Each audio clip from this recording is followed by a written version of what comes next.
Oriental Mindoro. It's a short jaunt away from the bustling roadways of Manila, but a portal into an unspoiled tropical paradise, rippling with an untamed edge. From the gateway of Puerto Galera to less trodden regions in the south, Oriental Mindoro has a place for sun worshippers and adventure seekers alike. And with plenty of new ecotourism initiatives underway, let's revisit the old and the new with a trek through the natural and historical beauty of Oriental Mindoro.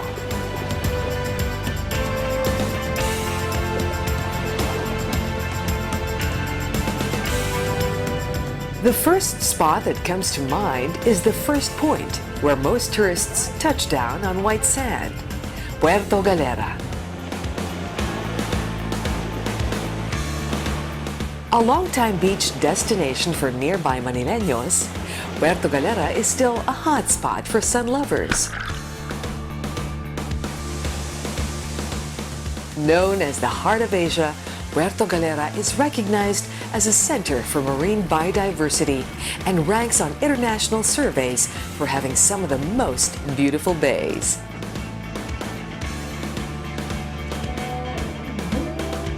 Regulars can still look forward to nostalgic favorites. Fire dancers and stage performers on White Beach don't plan on dimming their spotlights anytime soon. Beachgoers come in hordes to revel in the spirit and campiness of their spectacular performances. But for travelers seeking more peace and quiet away from the pace of crowded beachgoers, Puerto Galera's reputation as a resort hub is catching on. For a more relaxed stay, Elizabeth's Hideaway is a hidden gem with privately organized water sports at your footstep. Instructors are included for first-timers willing to brave the waters. For lovers who really appreciate the serenity of beach views without the hassle of sandy toes, the remodeled Utopia Resort provides a rolling estate of amenities with the added touch of absolute privacy. Trendsetters that expect the bigger and better will roll in five-star luxury at Puerto Galera's newest hotspot. Infinity Resort takes tourists off the beaten path and towards the northern tip of Oriental Mindoro. Prominent among underwater adventures is Sabang, Oriental Mindoro's center for diving activities. On this coastal stretch, find an array of resorts and dive shops that suit your craving for marine adventure.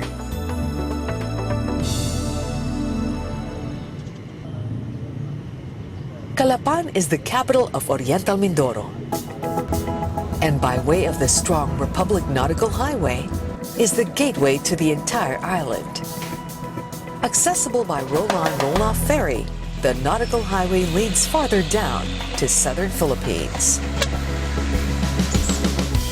When sandy toes become a routine, a quick trip to Calapan City is a nice change of scenery. Away from the hustle and bustle of beach worshippers and tourists, Calapan City offers a more relaxing pace with added urban amenities.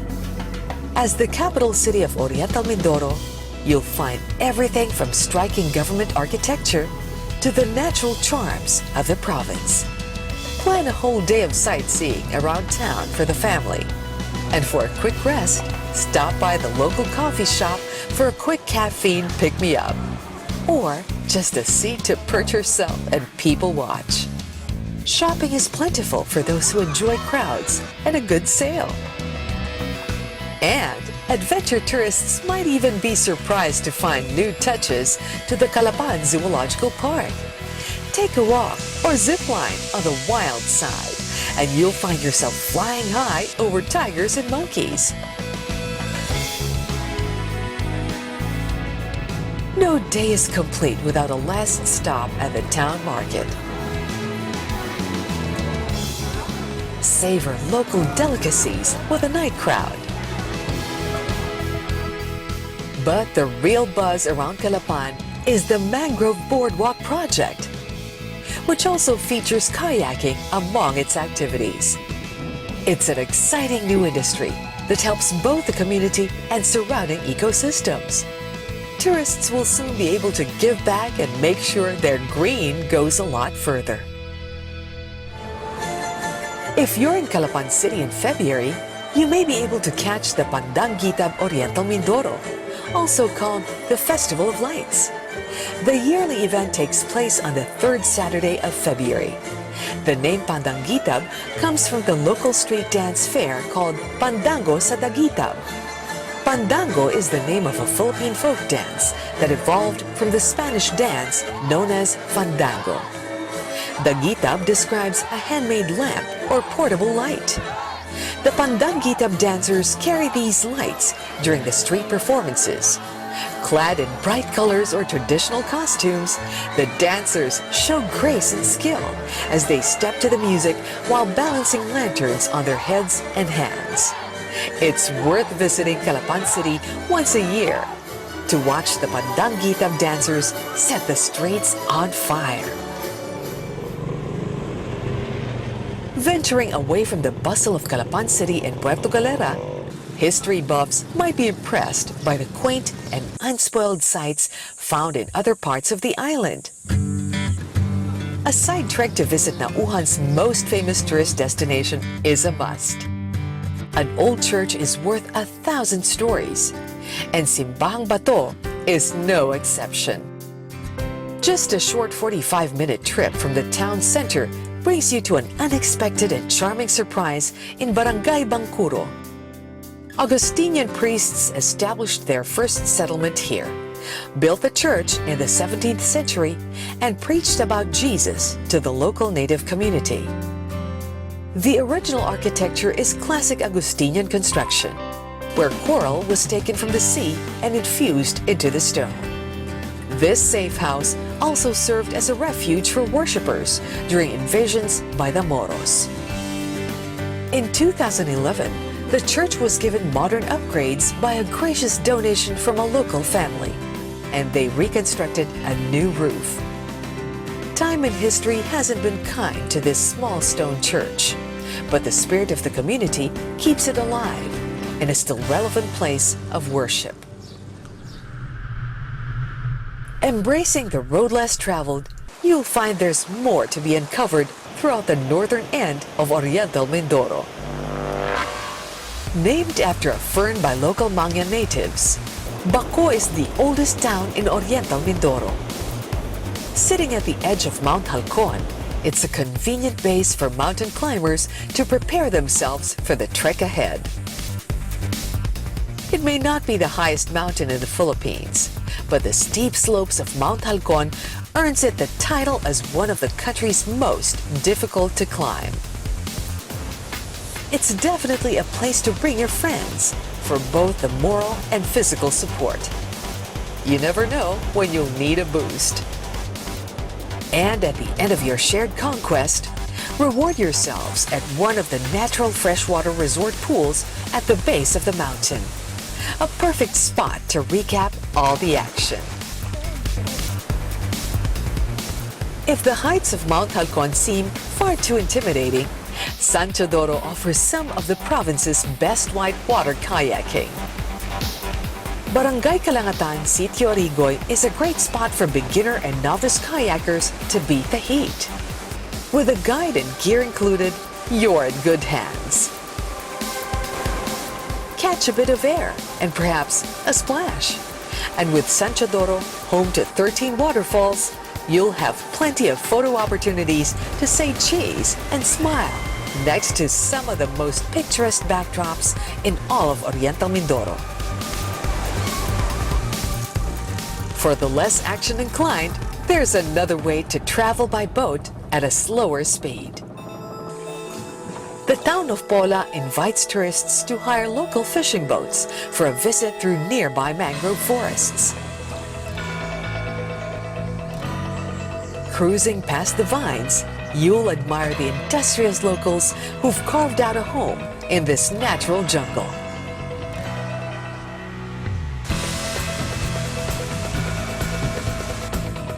And on to Victoria, to sample the freshest fruits like rambutan, lanzones, durian, dalandan, marang, mangosteen, and dragon fruit. At the end of the day, a well-deserved view from all the adventure trekking can be found at the entrance of Nauhan Lake. Bound by 4 of the municipalities of Nauhan, Victoria, Socorro, and Pola, Nauhan Lake is the 5th largest in the Philippines and thrives with a unique community at every edge. With a packed calendar of festivals throughout the year, there's something to celebrate every day, especially when it's a chance to don your finest fashion for a promenade through the town center.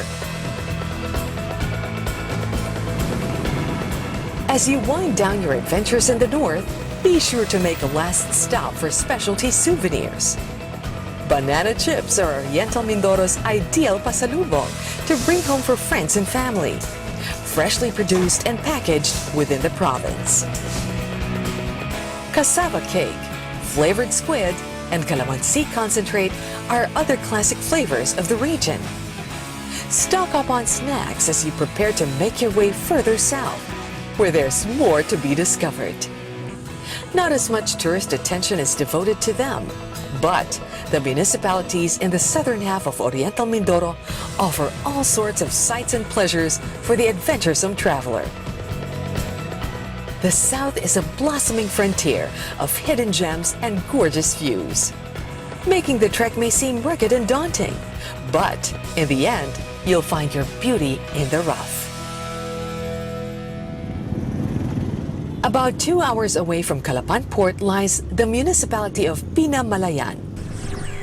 It is a peaceful-looking town still covered in greenery.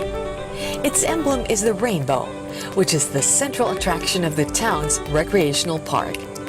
The rainbow plays a part in the town's legendary origins.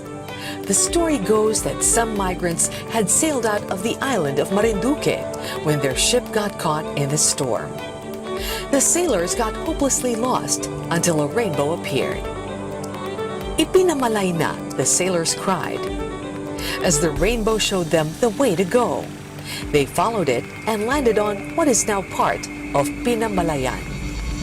The municipality is a burgeoning center of commerce, home to successful manufacturers of food products, mainly banana chips and cassava chips. The central market is buzzing with activity. The catch of the day is on display, along with an abundance of dried fish. You'll also see heaps of fresh fruits and vegetables, mangoes, squash, ampalaya, and a lot more. Pinamalayan is also developing its tourist industry. The town has some holiday resorts, such as Bulaklak Beach Resort. Bulaklak offers an escape from the summer heat with restful pavilions, a swimming pool, and the shade-covered sands by the waters of the Sibuyan Sea. You can stay overnight in one of these cozy cottages and experience the serenity of traditional country living. From Pinamalayan, it's a 30-minute drive to the next municipality, Gloria. This township has quite a modern-looking pamilihang bayan, or trading center. People come here to get all kinds of goods, but most especially rice. Here in Gloria, we get a chance to relax in luxury at the Bali Beach Resort and Spa, an attractive place overlooking the sea. The resort has a design that mixes Filipiniana touches with decor that appears Balinese or Thai. Nature lovers owe it to themselves to pay a visit to Walang Langit waterfalls. This will involve trekking through a river, a hike that can take an entire hour. But it's an easy trek over a sleeping river that rarely requires you to get your boots wet. In time, your boots will lead you to a rocky trench carved out by the river. From beneath the gorge, you gape up at vaulted cliffs that almost block out the sun. In the past, the forest growth stretched over the mouth of the gorge, keeping out the sky.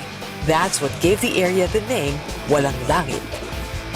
The air gets markedly cooler as you go deeper, and the cliff walls get narrower. Gigantic boulders waylay the path leading to the falls. But the effort pays off with one sight of an ethereal cascade, a ghostly torrent against the glow of the dark, reflected rock. Another waterfall attraction can be found in the neighboring municipality, Bansud. The Manihala waterfalls break into a multitude of smaller flows, trickling down terraces carved in rock. The fall's water is a deep pool which you can dive in. Manihala is nature's very own water park. Bansud is known as a peaceful town for a quiet unwinding. Once you pass by the delightful banana landmark, you'll find yourselves entering a most relaxing provincial town. Those looking to visit a resort can go to Madre Monte, a place owned and operated by the local government. Swimming facilities are available for family fun in the sun. We also visited the Bansud Municipal Hall grounds, which are admirably spacious. The grounds feature an outdoor stage good for local events, and an open-air pool where one can enjoy recreational boating. While you're in town, don't miss the Museum of the People and Culture of Bansud. It showcases a variety of traditional artifacts, many of them used by the Mangyan tribe known as the Buhid of Bansud. Buhid means up in the highlands. These are Buhid homes made from bamboo and thatched kogon grass. Pottery, basketry, mortars, and other tools offer a glimpse of the traditional Buhid lifestyle. And you'll see examples of Surat Buhid, an ancient Mangyan script. We'll encounter more culture at our next destination, Bongabong, town of rustic and subtle history. It is also a center for organic agribusiness. At the Bongabong Demo Farm, we discover an extensive outdoor piggery. These pens house healthy animals that are raised on natural feeds. The farm can provide training for those interested in organic hog racing as a livelihood. Now we go to visit a fascinating ruin found within the borders of Bongabong. Hidden in the forest, the remains of a Spanish colonial fortification stand in silent memoriam of a volatile era. In the 17th century, this was the Kuta Church of Anilao, and now called the Kuta Church Ruins. It was built by the Augustinian Recollects to serve as a place for Catholic worship, as well as a garrison from attacks by the Moros, or indigenous Muslim tribespeople. The walls were constructed from a kind of concrete made with coral, held together with lime. Kuta Anilao proved incapable of blunting the fury of Moro attacks, and it was abandoned and at some point ravaged by fire, was forgotten and lost for many years. It has receded into the jungle, the bricks having mingled with the woody tendrils of the balete trees. An ominous testament to the march of history and the dominion of Mother Nature. But nature is also beautiful, as you can see on a walk by the Sukol River in Bongabong. Still undergoing development, the riverside walk is already prettified by a bevy of colorful plants and blossoms. And from the river walk, you can see part of the Bongabong Mangrove Sanctuary. Here, one may also enjoy kayaking along the Bongabong River, the best way to learn the beautiful environment secrets of this town. A 30-minute drive from Bongabong takes us to the town of Roxas, commercial heart of the south. Our interest lies not in the bustling town center, but in the natural attractions to be found. Roxas is home to the largest cave complex in Oriental Mindoro, the San Rafael Cave. The journey to the cave demands a trek of 45 minutes. The trail passes through fields thick with grass and hills that test your tenacity. But there are panoramas to savor along the way. All in all, it's a hike of moderate difficulty, not too taxing if you're in fairly good shape. Though, a horseback ride wouldn't be a bad idea. A group of hikers has made it to the San Rafael Cave, resting in a hut before continuing on into the darkness. Safety gear needs to be equipped. Hard hats and flashlights are mandatory. As you will soon see, they are vital to a safe caving adventure. We follow the hikers into the San Rafael Cave. They are greeted by a lofty ceiling above a vault bathed in sunlight. Earthy hues and coral shades glimmer in the radiance. It feels quite cathedral-like. Deeper into the cave, the darkness presses in. Harried bats flap and fly above our heads. The next chamber is massive. The explorers must tread carefully on the sloping, treacherous ground. But there are many sights to delight explorers' eyes. Weeping stalactites, subterranean pools, underground terraces, even a rock-dwelling cave cricket. Exploring the next section involves a tight squeeze through a tricky passageway. We pass through another huge chamber, slogging through a lot of mud and water. Then we find ourselves confronted with a waterfall of stone. We admire the wonder that nature herself has sculpted. The underworld marvels of San Rafael Cave are well worth a personal encounter. But after a while, it also feels good to emerge from the cave into the open air. There's still time to check out another Rojas attraction, the viewpoint overlooking the Dangay Port area, a place from which to appreciate the spectacle of land, sky, and sea. Another grand vista awaits us in Mansalay, where nature and heritage come together. This panoramic view can be found at Mansalay Eco Park, a place of forested hills overlooking peaceful rice paddies and the sleepy Sibuyan Sea. A stairway leads up the tallest hill on the park, but the climb isn't as easy as it looks.